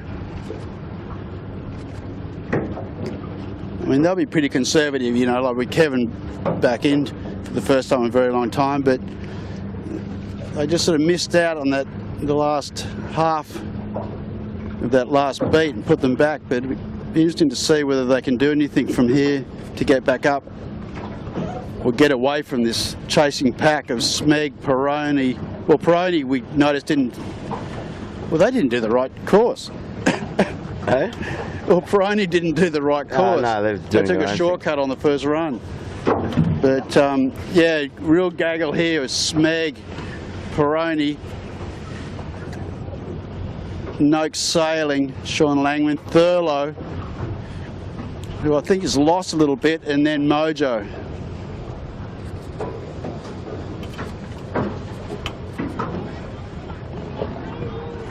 Bit of yelling going on. All this crash between Noakes Sailing and Mojo. Sean didn't think he had to owe him anything. Yeah, Sean sort of made it quite clear you don't have room, but yeah, I won't comment. I didn't watch the overlap bit that closely. Mojo got well and truly out of shape there.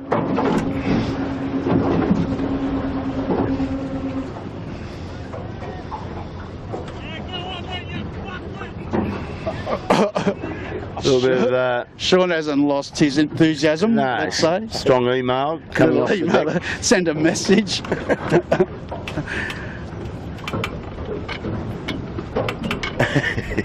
Classic. So probably a sign of things to come, Warwick, for the next week. Yeah. Well, it's only a few days, isn't it? It's 6 days till the Friday's first the invitation race, yeah. which is going to be a good little hit out for everybody, us included.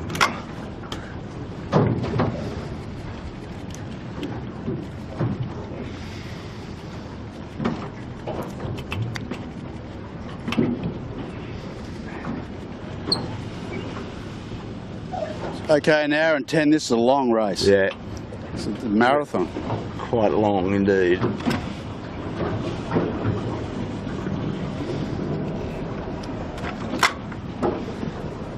So, Kilo, whilst we're down there at the bottom mark, just looking uphill, there's some weird stuff going on up there. We saw Coopers go out to the right and sail in pressure. The guys that were in the left were stopped for a little while, but the breeze looks as if it's going to bend. Sorry, left-hand bend. But we're about to see if Coopers has made up any ground. They've tacked back to go back out to the right-hand side, which suggests that the order, the status quo, has probably remained as was. Well, we'll get out of here and let's go and have a look at the leaders, eh? negotiate the stern of hire.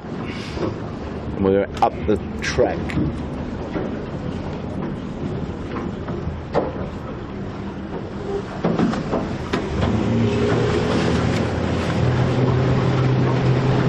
See, he's well back, Warwick, is Keegan York's Compass Global Markets, way out the back today.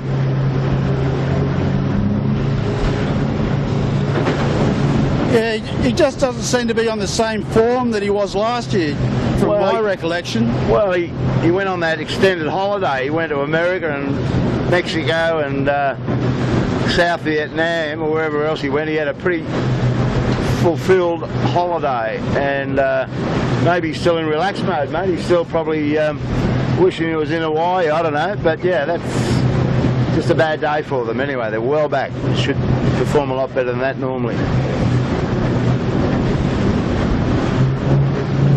We're going to have a quick look at, whoa, got some waves coming.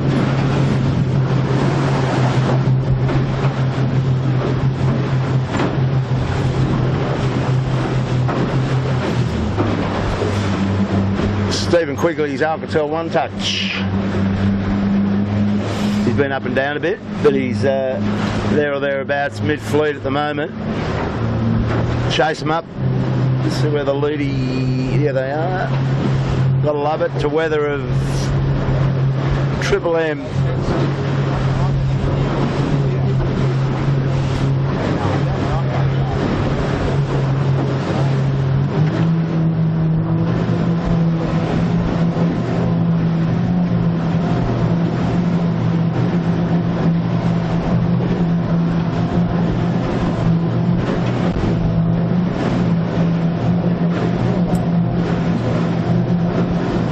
He got the leading four boats in front of us. It's interesting, boys. They're pretty much in a line across the harbour. We've got to love it right up underneath Bradley's, and down to right on our bow is the Cooper's Rag and Famish, the furthest to the south. Asco on his hip, and then Panasonic is punching into this, and then Triple M. So buckle up, folks. I think this is going to be a tidy little race to the finish. She's not over by a long shot, I can tell you that much. The podium is wide open.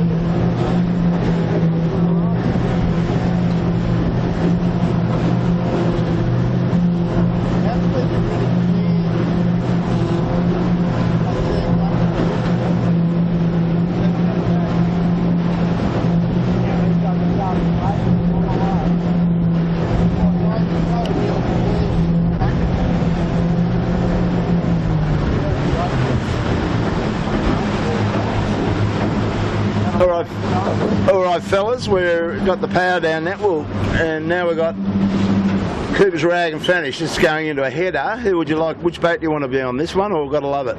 Well, it's too early to tell. It's been too up and down, but Bucko and I were just discussing, you know, that these guys came across with good pressure all the way. Just went into a bit of a lull then, but they're about to come into new pressure again. So we're going to cross Asco. Yeah, I mean, they're certainly going forwards in the fleet, aren't they? Well, line up, gotta love it. Over on the other shore, you can see him just off his bow now. He's well into that side, so gotta love it's going to need something nice to come back on, which I'm sure they're going to get a piece of. Just depends on who gets what. So Rags moves ahead of Asco into what would have to be at least second place, and then we're in 7 tacks, which they've got to do it soon, as they're heading for Bricks a long way away on the other shore. We'll start to get a bit of a clearer indication of how they've gone on the left-hand shore. Yeah, well, so looking at Cooper's 62 here, nicely lifted on starboard with good pressure. Yeah. So they're going to come out in front here. Oh, okay. Yep. Not a new leader, fellas. What do you say? So we did talk about it at the bottom, didn't we, Was? Yeah. But that's a huge gain, isn't it? Yeah. That's whatever the 7 can do from here. The Coopers has put a thick end of 45 seconds on them. And standing up towards the cruising cat in front of us, a great line of wind coming around the corner of Shark Island for them to go to. Well, you should be able to get a shot there, Blake. I'll go around the front of. He's on it. He's on it. You should be able to see 7 under the jib. They're going to get it. So there's the move.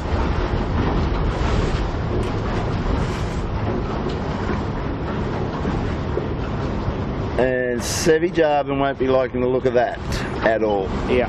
Right now, unless except that the Cooper's just got a big header, but anyway. Yeah, it's definitely not over yet, that's for sure. Cooper's in good pressure at the moment, but it looks like they're going a little bit softer. Yeah, just in front.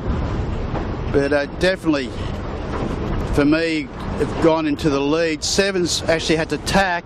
It's been pushed back basically by Triple M, and Triple M for me goes into second place, so it's all up and down.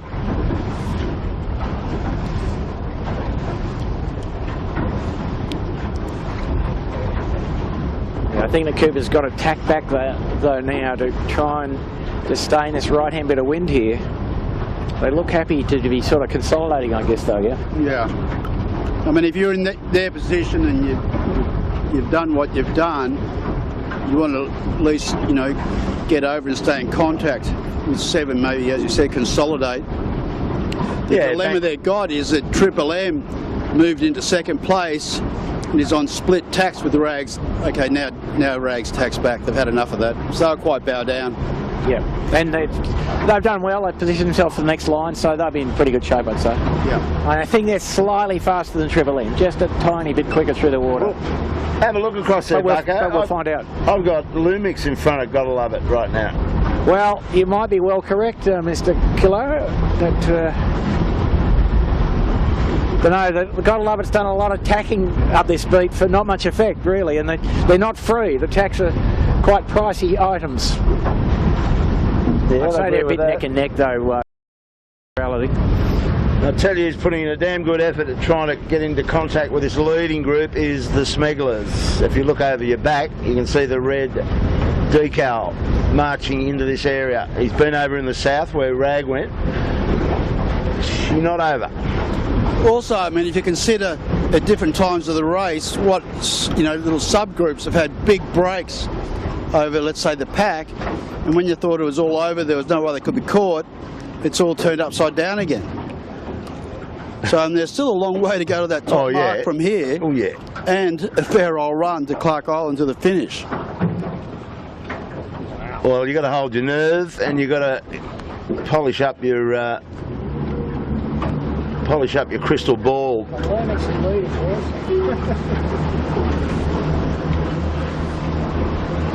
So there's the play of the day. Right now, Dan Phillips, we think, is leading this race on that little lefty he's got there. It's not a bad comeback. Not a bad comeback at all. Go you good thing, Lumix Panasonic.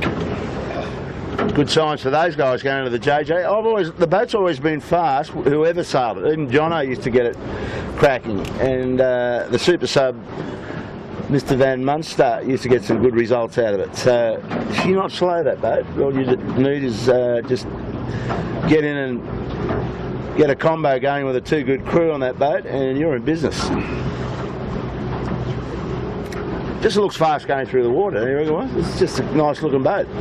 Yeah, no, it's always gone well, and it's meticulously maintained. Jono, I think, still very heavily involved in the program, even though he can't sail. He's always done a great job of making sure everything's just right.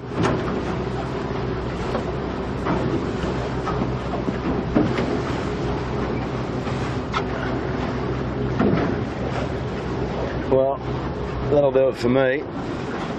Lumix came out of the clouds there. Behind you? Yeah, I got him.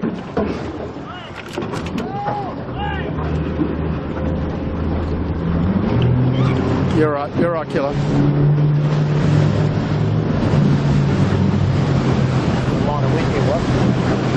So good pressure coming down for Lumix in a second.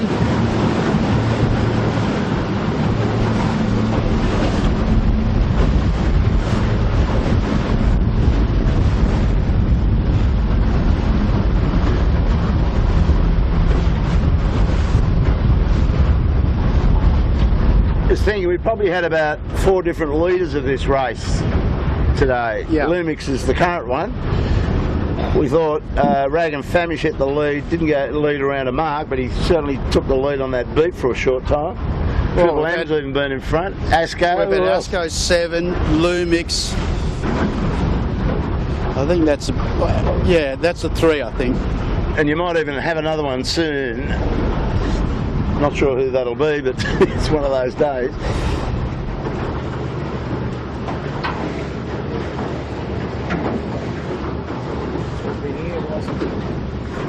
Yeah. The right hand forever's up on the right edge.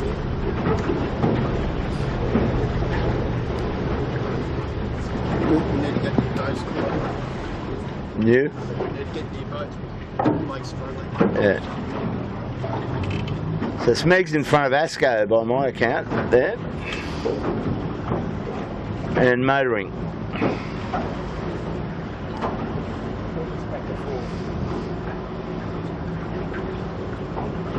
Triple M's. Wow.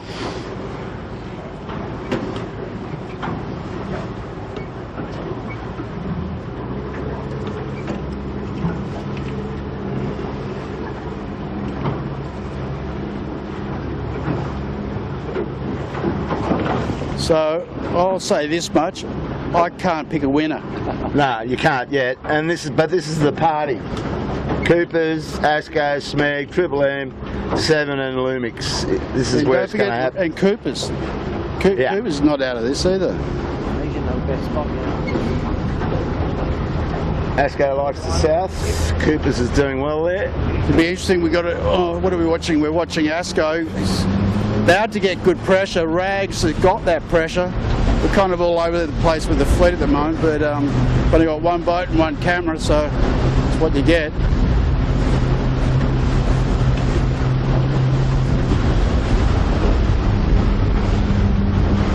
Well, Smeg's got, in the last section, Smeg got in front of Asco, and he's now in front of Triple M. On the water, that is.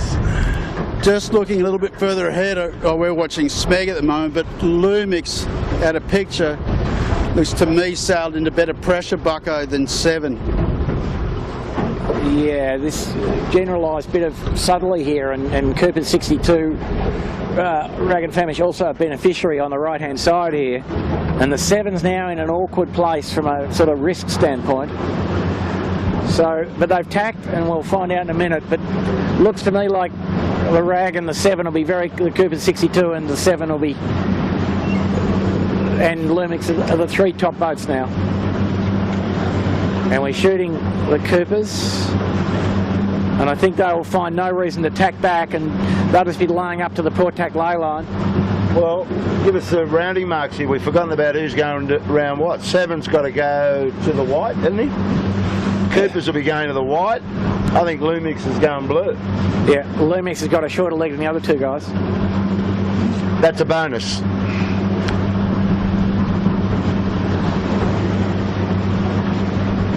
Smeg's got to go to the white. I know that much. Asco's blue, isn't he?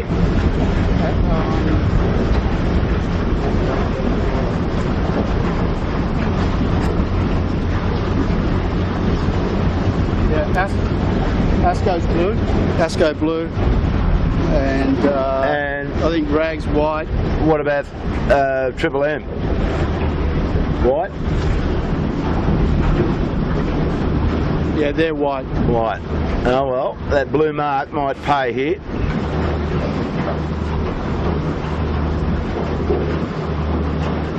Wow. And we said Panasonic was blue, yeah?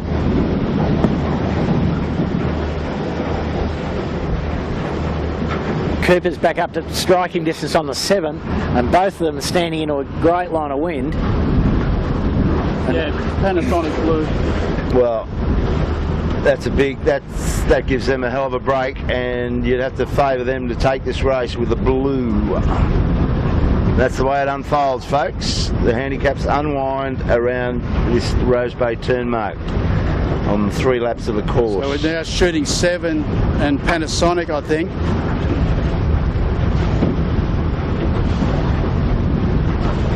Come around to the right a little bit, Blake, and get Lumix, Panasonic. So there's, you get a gauge of the distance between them and 7. And they're coming back, they're sailing into pressure. They're going to get more pressure before 7 in my mind.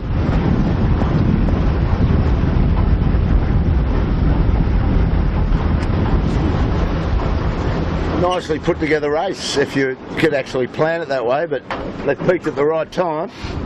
Lumix, that is.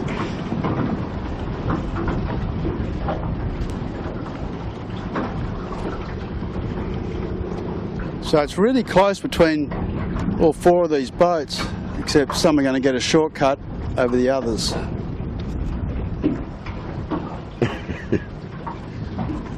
Look at 7 coming back. Yeah, like, actually I thought Lumix was going to get better pressure, but 7's got back to them. So well, he's got to go to the further mark. Lumix got rights. What's 7 going to do here? Okay, 7 crosses. Well, Lumix will have rights coming back.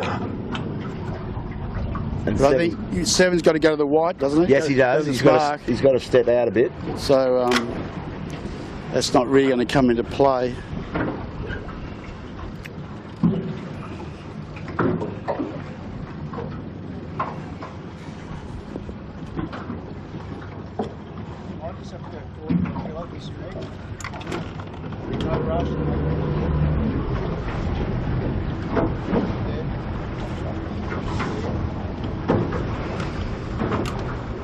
So the leader is Lumix, Blake, around to your left. So they could hold on to this for the win, for sure. So next around their mark is 7. And Smeg a little bit overlay, but coming in quick. On starboard, and they will be 3rd, you would imagine. Yeah, well, on the turn. And I think they're going to get to, excuse me, they're going to get to Rag. So I don't know what Rag's going to do here. They have to stop or tack. Well, that's a big comeback. All a bit clumsy. Huge comeback from Smeg, Warwick. Yeah, huge comeback. Coming to the podium. Well, actually, I picked him to run third today. I'm going to... no. Oh, no, I only got one. Asco bombed and no youth. So, go to Smeglers. Triple M got hosed in that little journey to the cans. So a couple of tears in Smeg's chute. There's one in the top panel in the head on the leech, and there's another one at the bottom. So there's something sharp and ugly that's catching that chute. So that's the leading pack. We'll start chasing and take our leader across the line wherever he is. He's down in front of us somewhere. Right off the point. Gets you down there. Big Dr. Dan just been launched on Triple M.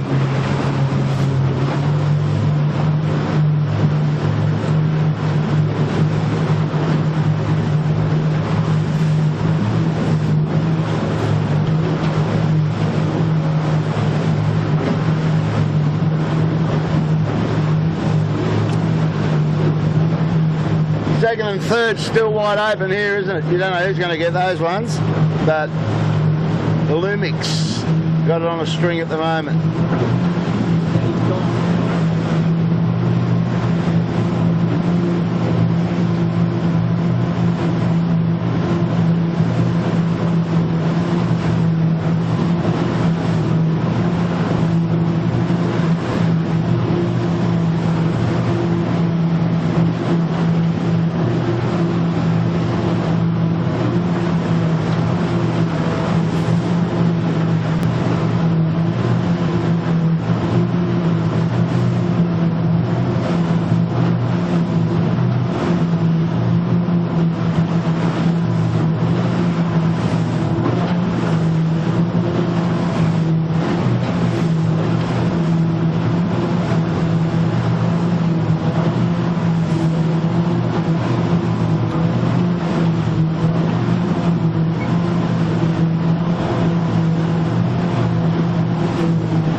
Blake's got the camera on Lumix, our leader, and just looking at him behind me, gotta love it, it's had to drive off to get out to approach this mark. Now, this is where Dan Phillips is super cool and groovy. He's come through here on one board, and he's just soaked down. He had that nice little lead to play with, but he's come through on one. He's soaked down, and now he's set up pretty well to go in and harden up 3 strings into this finish line. So, pretty all-round great performance from Mr. Phillips. First time back in a boat. I don't think he's sailed all year, has he?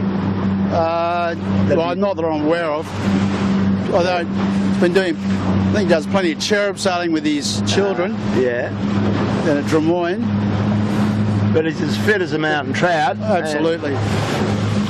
So they've just chipped away really well, and regardless of that last little shortcut at the end, they're absolutely on outright speed and tactics and crew work. And he's a nice weight to stick in the back of the boat. He's not overly heavy, is Dan, very muscly, but he's got those 2 big, long, lanky guys, Greg and I always forget the other guy, the sheet ant. Great combo to have in your boat.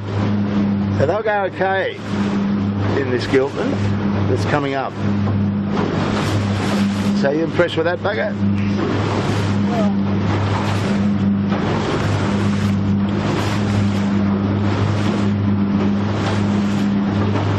About to cross the line.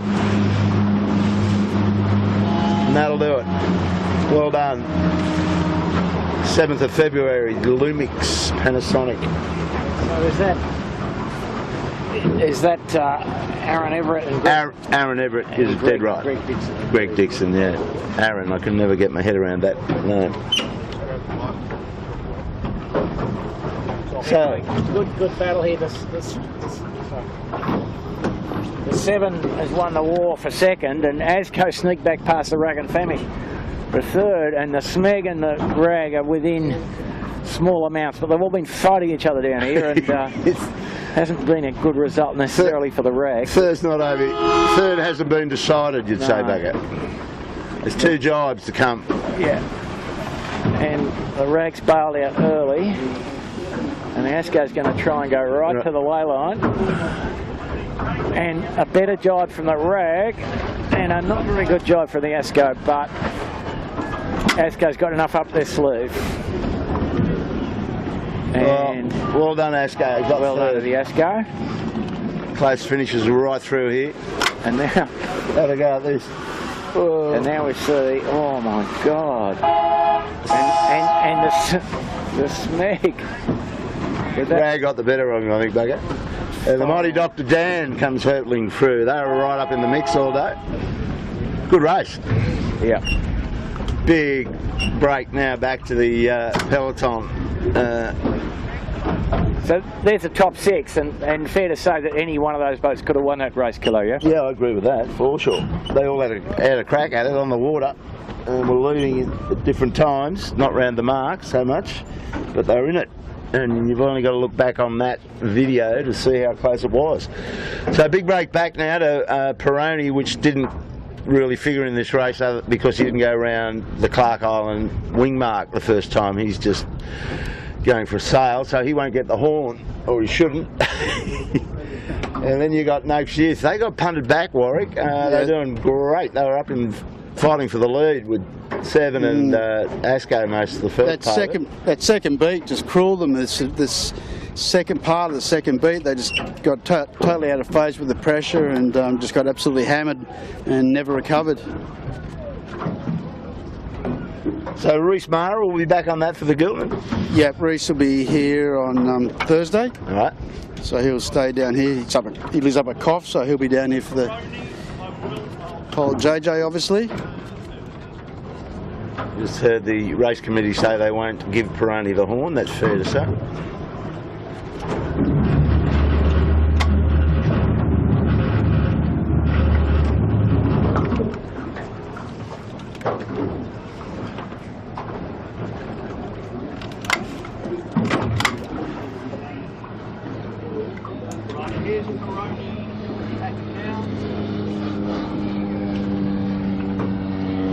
So that's been going like for an hour, nearly an hour 40 now. Hour 40. Well, I think we're going to be looking at a few of these throughout the Giltinan in my crystal ball, was it? Yeah.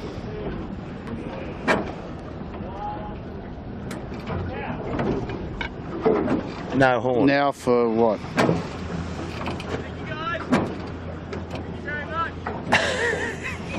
I don't know what he's thinking him for. He didn't get put on the finishing list. Anyway, that's our boy. She's just gone soft. Yeah, well that might do us. So we've been out here for almost a day, and soft now for these next boats being Noakes Youth, Alcatel, Michael Coxon's had a day he'd probably like to forget going into the Giltinan, but thanks for coming out, Warwick and Bucko. Slow but interesting. Good race all around the leading part of that pack. Thanks Blake for squeezing the trigger, so we'll get Michael Chittenden to do the honours and shut down our live stream in a second. I'll just say that on Friday we'll be doing a live stream of the invitation race, which sets up the JJ starting this Saturday coming. That'll be the beginning of it, and we'll take you through that. We'll hope to be doing some interviews in the park, which we'll put up on live stream, but we'll see you in the park or on the water next Friday. Bye for now. Hope you enjoyed that one.